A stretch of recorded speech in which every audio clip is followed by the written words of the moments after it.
Bien, merci à Franck Ferrand.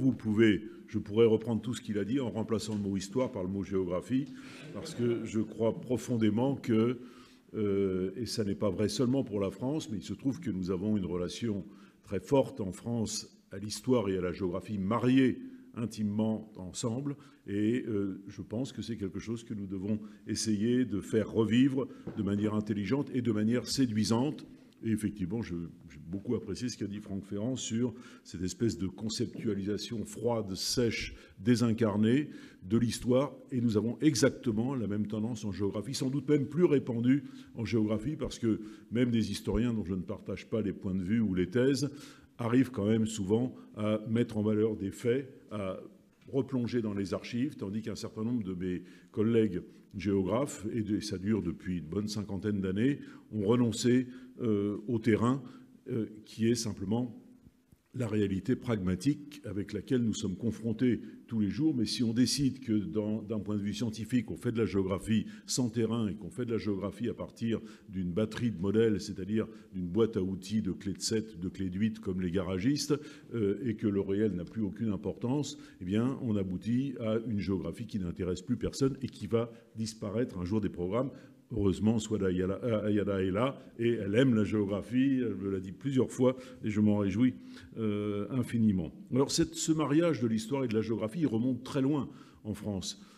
À mon sentiment, mais bon, je livre les historiens plus compétents que moi qui sont dans la salle pourront me contredire, je pense que ça tient au grand conflit intérieur à l'histoire de France que nous avons vécu et qui ont renforcer l'idée qu'il fallait vivre sur un socle commun de connaissances et en particulier sur une histoire partagée et sur une géographie partagée. Je pense que pendant les guerres de religion, que pendant la Fronde, on a beaucoup développé cette idée, plus ou moins consciemment, qu'on s'en sortirait en faisant nation, et on fait nation non seulement sur une volonté sentimentale et politique, mais aussi sur un socle de connaissances. Je suis très frappé, si j'ai le temps avant de mourir de l'écrire, j'aimerais faire ça, c'est la géographie ou les connaissances géographiques de 4 souverains qui se sont succédés. Il y a une petite interruption entre le troisième et le quatrième, qui sont Louis XIV, Louis XV, Louis XVI et Napoléon. Tous les 4 étaient, à des titres divers, mais des passionnés de géographie, des collectionneurs de cartes, des collectionneurs, des commanditaires de plans relief, des voyageurs impénitents, et pas des voyageurs uniquement pour faire du tourisme le nez en l'air, des voyageurs informés, cherchant à s'informer avant de partir, et puisqu'ils n'ont pas, en tout cas pour les trois derniers Bourbons, ils n'ont pas beaucoup voyagé dans le vaste monde, Napoléon un petit peu plus, au moins en Europe, ils ont financé des expéditions destinées non pas uniquement à coloniser ou à planter des drapeaux français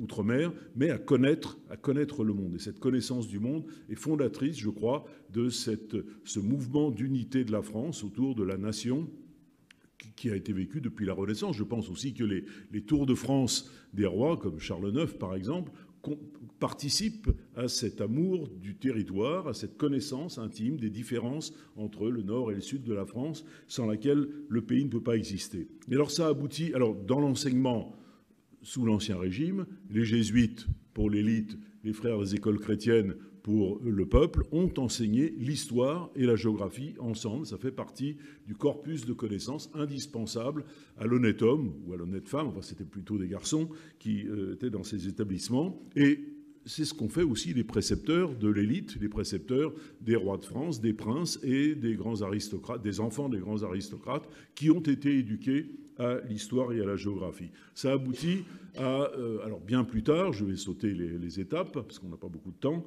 mais ça aboutit à cet enseignement que la Troisième République a voulu, ce socle de connaissances commun à tous les petits Français, dans lequel l'histoire et la géographie jouaient un rôle fondamental, avec des chronologies, avec des cartes, et Vidal de Lablache, qui se faisait appeler à ce moment-là Vidal Lablache, parce que c'était pas bien de porter la particule sous la Troisième République, a peuplé les murs des écoles de France de magnifiques cartes, et on apprenait la géographie de la France, la géographie du monde, et j'ai encore le souvenir de mes parents qui avaient été éduqués dans cette école et qui connaissaient par cœur tous les départements, les préfectures, les sous-préfectures. Ça apparaissait déjà de mon temps, dans ma jeunesse, un peu inutile et ridicule, et en fait, eux, ils y trouvaient un plaisir immense de réciter. Et s'ils oubliaient une sous-préfecture dans leur tête, ils étaient très, très malheureux.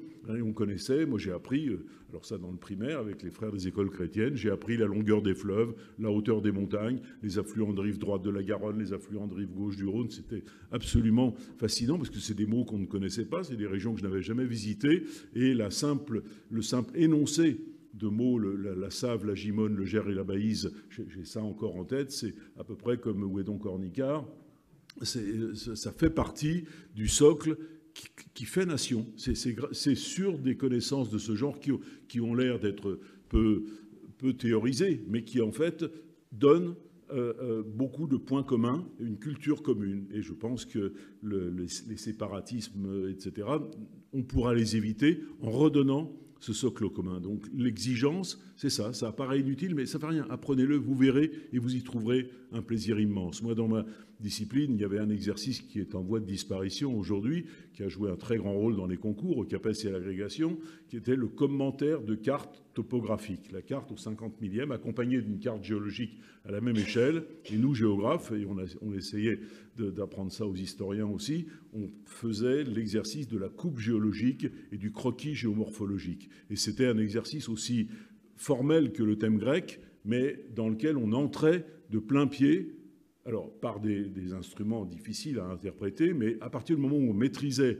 les techniques, c'était un vrai plaisir de pratiquer cet exercice. Alors ça aboutit à un mariage étroit qui, hélas, a disparu aujourd'hui entre l'histoire et la géographie. Le grand conflit, c'est entre Fustel de Coulanges qui dit « l'histoire se fait avec des textes » et Lucien Febvre, pardon, qui dit « le ciel et les eaux, les villes, les bois et toute la nature vivante doivent entrer dans la connaissance historique ». Michelet dit « l'histoire est d'abord toute géographique » et Élisée Reclus dit « la géographie c'est l'histoire dans l'espace et l'histoire c'est la géographie dans le temps ». Donc ce mariage étroit entre l'histoire et la géographie qu'on retrouve dans un autre pays, mais de manière beaucoup plus tendancieuse et plus orientée politiquement, c'est l'Allemagne.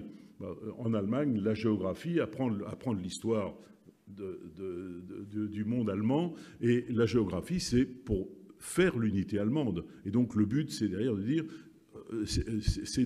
il faut agréger tous les territoires dans lesquels on parle allemand à un seul État. C'est ce qui a fondé l'unité allemande. Nous n'avions pas ce problème parce que ça a été réglé beaucoup plus tôt par l'Ancien Régime, mais la Troisième République a voulu faire de la géographie un socle d'unité nationale. Le Tour de France par deux enfants, par exemple, qui est un livre sans prétention apparente, a joué un immense rôle, parce qu'il était lu aussi bien par l'élite que par les milieux populaires, a joué un immense rôle. Ce lien a existé, je dirais, jusque dans les années 70. Moi, j'ai été élevé à la Sorbonne, et en particulier à Paris-Sorbonne, par un certain nombre de maîtres qui croyaient au mariage de l'histoire et de la géographie. Je pense à mon maître Xavier de Planol, mais à Pierre Flatrès, à des quantités d'autres qui croyaient profondément et qui avaient une culture historique très approfondie, au point même que, lorsqu'on les entendait, on ne pouvait, sans les connaître, on ne pouvait pas savoir s'ils étaient historiens ou géographes. Et ça, aujourd'hui, c'est malheureusement absolument terminé.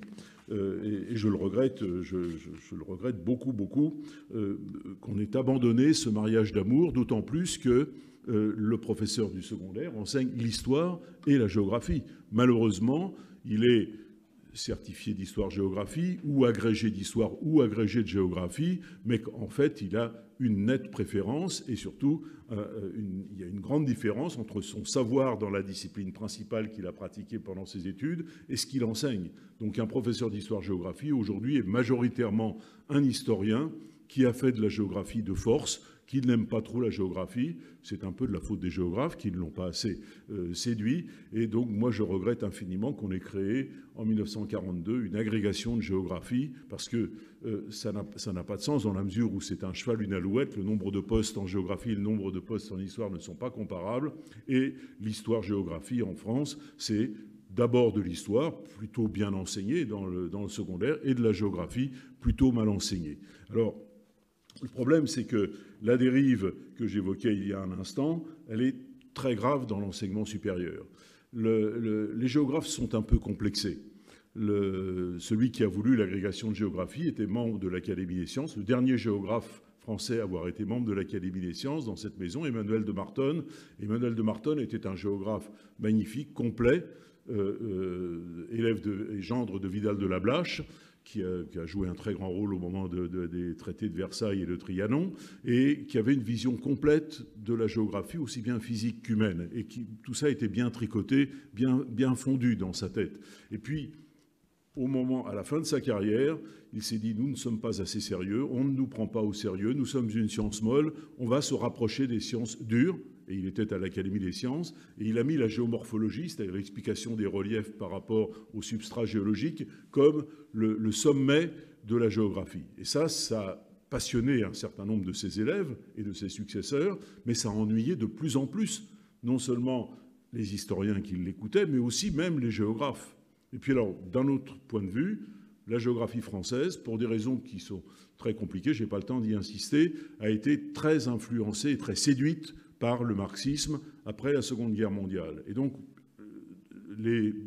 par exemple, mon prédécesseur sur le fauteuil que j'occupe à l'Académie des sciences morales et politiques, Pierre Georges, qui a été longtemps membre du Parti communiste et chantre de l'URSS et des démocraties dites populaires d'Europe centrale, Pierre Georges considérait que ce qui ne se compte pas, enfin je caricature sa pensée un petit peu, mais ce qui ne se compte pas n'existe pas. Par conséquent, il ne faut pas en parler. Donc pour lui, tout passait par les chiffres. Donc c'était les millions de tonnes de charbon, de pétrole, de maïs, c'était la population des villes, c'était le trafic portuaire. Et donc c'était d'un ennui absolument prodigieux parce que pour lui, c'était l'essentiel. C'était bien plus ennuyeux que d'apprendre les sous-préfectures des départements, qui au moins ont des noms poétiques, même si on ne les comprend pas et qu'on ne connaît rien aux villes dont on parle. Et puis alors, cette géographie très quantitative et très tournée vers la production économique, non pas la consommation. Moi, j'ai eu beaucoup de cours de Pierre Georges, jamais je n'entendais parler de la géographie de la consommation. Ça ne les intéressait pas, parce que le modèle, c'était l'Union soviétique, où toute l'économie était pensée en fonction de la production et surtout pas de la consommation. Donc c'était prodigieusement ennuyeux, parce que les millions de tonnes de maïs, moi, ça ne me disait rien. Enfin, je suis plutôt un sensuel. Moi, je rêvais d'être cuisinier, et donc j'aime bien toucher les choses. Et 1 million de tonnes de maïs, ça ne me dit absolument rien. Donc voilà comment on a tué un peu la géographie. Alors on est allé plus loin à la fin du XXe siècle, donc dans les années 80 et 90, où toute une école de géographie a été fascinée par les mathématiques et s'est dit, bon, c'est très compliqué de comprendre le monde, il y a trop de diversité, donc on ne va pas s'en occuper de cette diversité parce que de toute façon, cet inventaire est trop compliqué à faire. Donc on va inventer des modèles à partir des modèles de la physique et des modèles mathématiques, et on va faire rentrer au chausse-pied la réalité géographique dedans. Et ça a eu une conséquence très grave. Bon, ça, c'était une école de la géographie universitaire et au CNRS, mais ça a dominé les programmes du secondaire. C'est ce qu'on a appelé l'école chorématique, inventée par Roger Brunet, qui s'est constitué une maison de la géographie avec 50 fonctionnaires à Montpellier. Et les chorèmes, eh bien, c'est un peu ce que je disais sur les clés de 8 ou de 9 des garagistes. Ce sont un certain nombre de modèles élémentaires spatiaux dans lesquels tout peut rentrer. Et ce qu'on ne comprend pas aujourd'hui, on le comprendra demain. Donc les modèles sont là pour être plaqués sur le monde et comprendre le monde. Et bien c'est comme ça qu'on a tué la géographie. Ça existe dans d'autres disciplines aussi, mais c'est une démarche que je trouve absolument suicidaire, qui prive le monde d'une discipline dont on a absolument besoin, qui est la géographie, mais surtout qui ennuie tous les lecteurs, à part les ultra spécialisés ou les jeunes qu'on arrive à convaincre. C'est comme ça que... Et il y a un certain nombre de jeunes géographes qui sont passionnés de mathématiques et de modèles, donc qui rentrent là-dedans. Ils écrivent des livres que personne ne lit, mais qui sont quand même publiés grâce au crédit des laboratoires du CNRS, etc.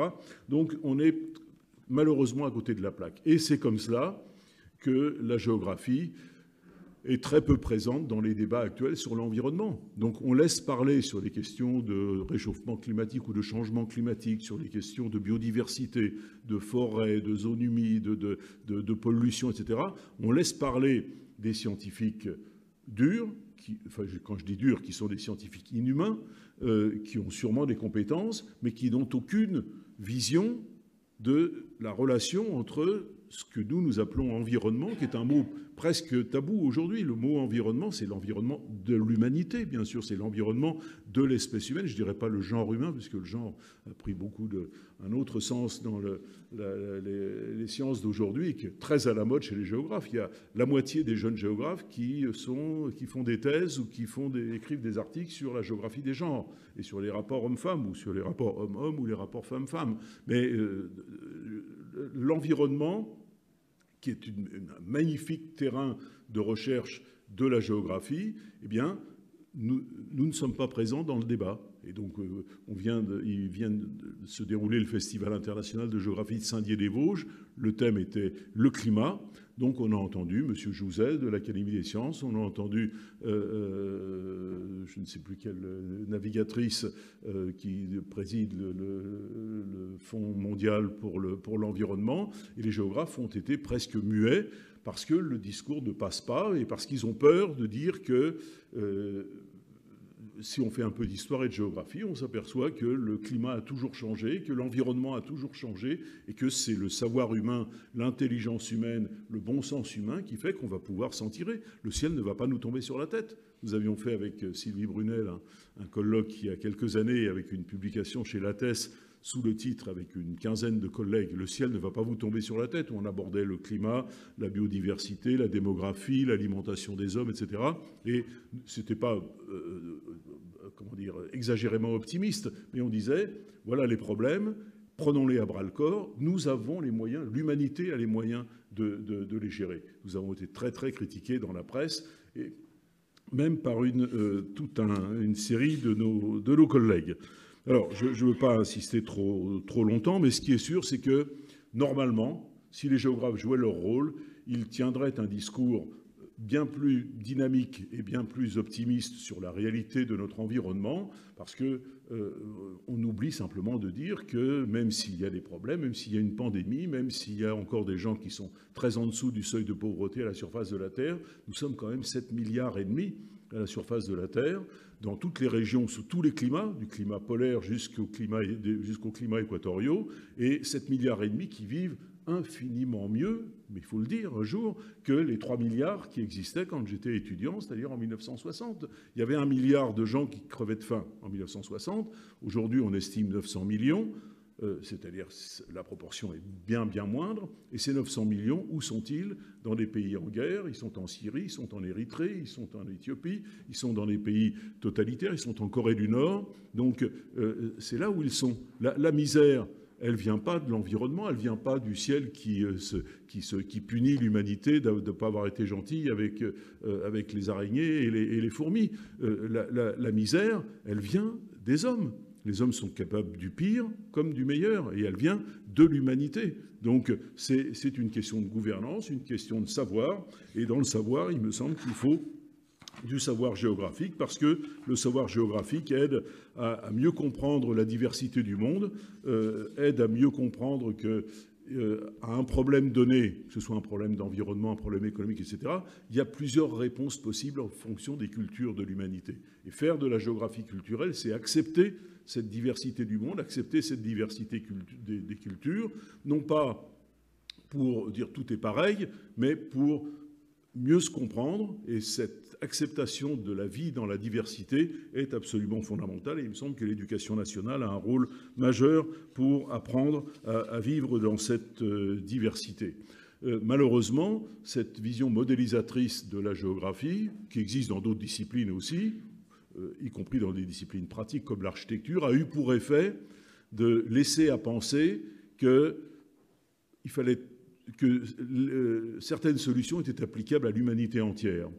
Et malheureusement, la géographie a joué un très mauvais rôle dans l'idée que mondialisation égalait, par bonheur, uniformisation. Et ça, c'est catastrophique.